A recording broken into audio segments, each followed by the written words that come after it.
In the small, peaceful town of Silverwood, most people knew John Taylor as just another friendly, unremarkable truck driver. He was known for hauling fresh produce from local farms and chatting with the market vendors every morning. But beneath his unassuming appearance was a past filled with secrets that no one in Silverwood could ever have imagined. John had spent decades in elite special forces, where he became one of the most skilled soldiers in the world. But after leaving the military, he sought peace and quiet, far from the chaos of his past life. Despite his bulky frame and slow movements, John was always alert. He had learned to read people, places, and situations in a way that most would find unsettling. He had seen the darkest sides of humanity, and the memories of those days never truly left him. He wasn't just any truck driver. John Taylor had a mind that could process 1,000 possibilities in the blink of an eye, a body trained for combat, and a soul that had seen too much to ever be fooled again. On a crisp fall morning, as the sun barely kissed the horizon, Silverwood Market was about to become the setting for an event that would shake the town to its core. A group of men on motorcycles, known as the Wolf Riders, rolled into town. They weren't just there to cause trouble. They were there with a purpose, a dangerous purpose that would bring John's past roaring back to life.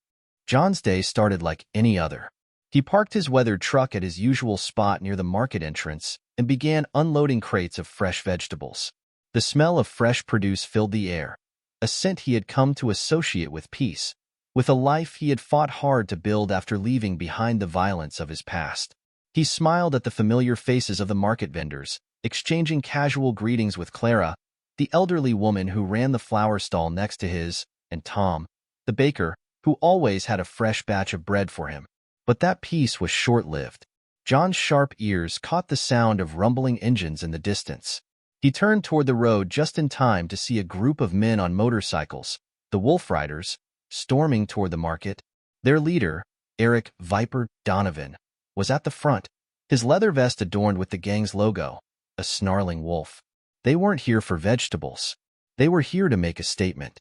As the gang revved their engines and parked in a semicircle, blocking the entrance to the market, the tension in the air grew palpable. John's instincts kicked in. He observed every movement, every gesture. The way they held themselves, their careless swagger. It was all too familiar. These men weren't just petty criminals. They were part of something much bigger, something darker. Eric, the leader, approached John's stall with a mockingly friendly smile. "Morning, folks," he called out. His voice was loud, purposely obnoxious. He eyed John's stand, then reached out, grabbing a tomato and squeezing it, sending juice splattering across the counter. "What's this, the freshest produce in town?" he sneered. The other members of the gang laughed, their laughter cutting through the air like a blade. John stayed silent, his expression unchanged. He calmly grabbed a rag and wiped the mess off the counter, not letting the gang see the growing storm in his eyes. He wasn't intimidated, but the wheels in his mind were already turning. These men weren't just here for fun. They were testing the waters. Eric didn't stop there. He circled John's stall, picking up another carrot and tossing it into the air, catching it with an exaggerated flourish. "I bet these overpriced vegetables won't even make a decent stew," he taunted. Instead of reacting with anger or frustration, John kept his focus, calmly observing every move the gang made. His mind was working, calculating, evaluating. Eric's actions weren't just random. They were a test, a challenge. John knew this wasn't just a petty act of harassment. Eric and his gang were trying to establish dominance, testing the waters to see how far they could push. John remained silent, letting them think they had the upper hand. He knew how to handle these situations, quietly, with strategy, and when the time was right. As the gang continued to stir up trouble at the market, John realized the situation was more serious than it seemed. They weren't just causing chaos for fun. They were trying to claim this place for themselves. They were testing boundaries, marking their territory. John knew that he couldn't wait for things to escalate. While the Wolf Riders were busy mocking the vendors, he was already working behind the scenes. He contacted Sophie Walker, the local sheriff, and David Grant, an undercover FBI agent posing as a logistics manager. But John wasn't just reporting the situation. He had already started preparing for a bigger confrontation. For the next few days, John worked quietly, reinforcing the security around his property. He installed additional surveillance, set up motion detectors, and formulated a detailed plan. He knew the Wolf Riders would be back, and when they did, he wanted to be ready. 2 nights later, as John sat in the shadows, watching the market from a concealed position, he heard the unmistakable sound of motorcycles revving in the distance. This time, there were more of them.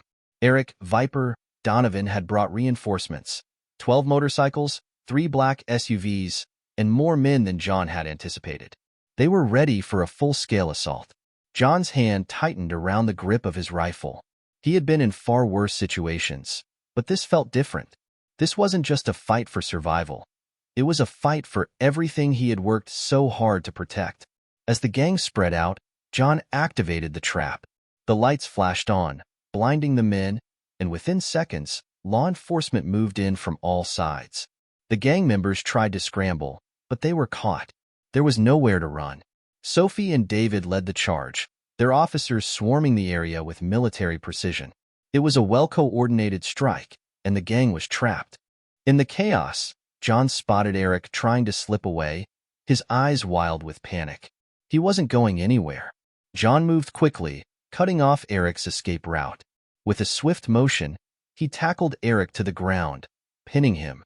The two struggled briefly, but John's training was superior. He held Eric down, his hand around the gang leader's throat, the weight of the situation bearing down on both of them. "It's over, Eric," John growled, his voice low and cold. "You're done." As the law enforcement took control of the rest of the gang, John stood up, watching as the members were rounded up. The evidence they found tied the Wolf Riders to a larger weapons trafficking operation, and it was clear that the gang had been planning something far more dangerous. The operation they had been running was bigger than John had anticipated. But now, it was over. With the Wolf Riders taken down, Silverwood was safe again, for now. But John knew better than to think this was the end. In this line of work, danger never truly disappears. The world was full of shadows, and some of them were just waiting for the right moment to strike. John returned to his life at the market, but he knew things would never be the same. The quiet, peaceful life he had built was always under threat. But as long as he was around, he would keep fighting, quietly, patiently, and with the same calculated precision that had made him one of the most dangerous men alive. The lesson? Sometimes, the quietest person in the room is the one you should fear the most. John Taylor had proved that. Underestimate him at your own risk.